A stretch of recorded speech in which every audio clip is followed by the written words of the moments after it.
Hello दोस्तों, आज हम बात करेंगे भारत सरकार द्वारा लाए गए कृषि विधेयक संशोधन बिल के बारे में। इस वीडियो पर हम जानेंगे कि क्या है इन बिलों पर, आखिर क्या हैं इन बिलों के फ़ायदे या नुकसान, और साथ ही किसान इन बिलों का क्यों विरोध कर रहे हैं। सबसे पहले आपको समझना होगा कि एग्रीकल्चर भारत का सबसे बड़ा सेक्टर है और लगभग 50% पॉपुलेशन इससे डायरेक्टली जुड़ी हुई है। इसीलिए इस कानून पर चर्चा करना और इसे समझना बहुत इम्पॉर्टेंट है। चलिए समझते हैं कि पहले क्या कानून थे और किसान अपनी फसल कैसे बेचता था। पहले किसान अपनी उपज को मंडी पर ले जाकर बेचते थे और इन्हीं मंडी को सरकार की भाषा में एपीएमसी कहा जाता है। यहाँ पर एपीएमसी का फुल फॉर्म है एग्रीकल्चर प्रोड्यूस मार्केट कमेटी, जिसे कई जगह पर मंडी कहा जाता है और कई जगह पर बाजार समिति भी कहा जाता है।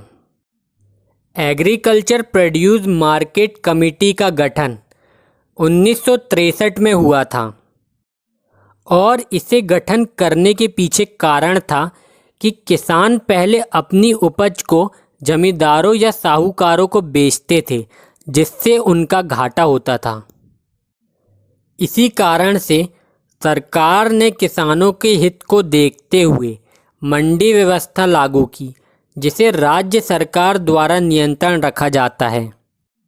हर साल केंद्र सरकार 22 फसलों का न्यूनतम समर्थन मूल्य, या इसे हम एमएसपी भी कहते हैं, तय करती है। इससे किसान न्यूनतम समर्थन मूल्य में अपनी उपज को बेच सकता है और न्यूनतम समर्थन मूल्य से अधिक दाम मिलने पर यह अन्य जगहों पर भी अपनी फसल को बेच सकता है।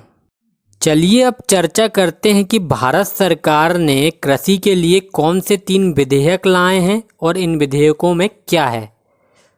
नंबर 1, एसेंशियल कमोडिटीज बिल्स, जिसे हम हिंदी में आवश्यक वस्तु अधिनियम भी कहते हैं। इस विधेयक में जो आवश्यक वस्तु हैं, जैसे कि आलू, प्याज, तेल, नमक, दाल, चावल, गेहूं इत्यादि, इसे इस संशोधन के बाद कोई भी किसान या व्यापारी कितनी भी मात्रा पे इसे स्टोर कर सकता है, जबकि पहले आवश्यक वस्तु को क्षमता से अधिक स्टोर करना गैर कानूनी था।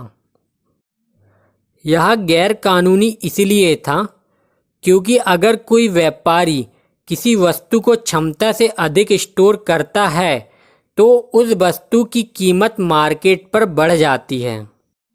लेकिन सरकार ने अब इसे गैर कानूनी नियम से हटा दी है।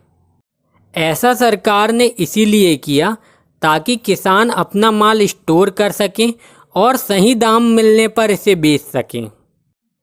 परंतु किसान के पास भंडारण की क्षमता कम होती है और उसे अपनी लागत एवं अन्य खर्चों के लिए पैसों की आवश्यकता होती है, जिससे उसे अपनी फसल को मजबूरन बेचना पड़ता है।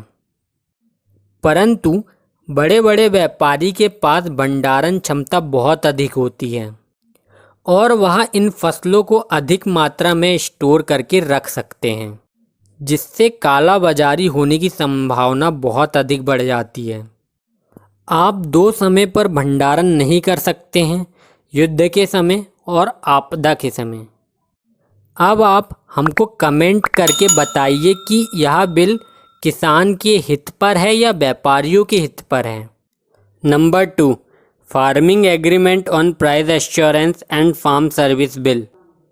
इसे हम हिंदी में मूल्य अवशासन पर बंदोबस्त और सुरक्षा समझौता भी कहते हैं।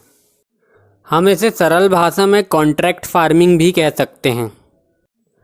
इस बिल के तहत बड़ी बड़ी कंपनियां किसानों के साथ डायरेक्टली समझौता या एग्रीमेंट कर सकती हैं कि किसान किस फसल को लगाए और कंपनियां किस रेट पर उस माल को खरीदेंगी, जिससे किसान को निश्चितता होगी और वह अपनी फसल सही दाम पर एग्रीमेंट द्वारा बेच सकता है। इस प्रकार किसान को हानि नहीं होगी।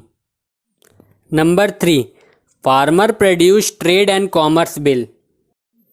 हिंदी में कहें तो कृषि उत्पादन, व्यापार और वाणिज्य।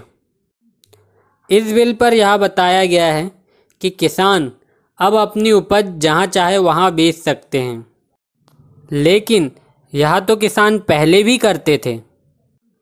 NSSO के आंकड़ों के अनुसार केवल 6% किसान ही अपनी उपज को मंडी में बेचते हैं, जबकि 94% किसान अपनी उपज को बाहर बेचते हैं। हाँ, इस बिल से एक सुविधा हो सकती है कि किसान अब अपनी उपज को ऑनलाइन भी बेच सकता है, लेकिन ऑनलाइन बेचने पर कुछ किसानों को मुश्किलों का सामना करना पड़ सकता है, जैसे कि कई किसानों के पास तो मोबाइल ही नहीं होते हैं और कई किसानों को मोबाइल चलाते भी नहीं आता है। साथ ही भारत में सिर्फ कुछ ही मंडियां ई-नाम से जुड़ी हुई हैं। ई-नाम एक ऐसा ऑनलाइन प्लेटफॉर्म है जहां पर किसान अपनी फसल को ऑनलाइन बेच सकता है। ई-नाम का फुल फॉर्म है इलेक्ट्रॉनिक नेशनल एग्रीकल्चर मार्केट। हमें कमेंट पर लिख के बताइए इन तीनों बिलों में से आपको कौन सा बिल अच्छा लगता है और कौन सा बिल किसानों के लिए सही नहीं है।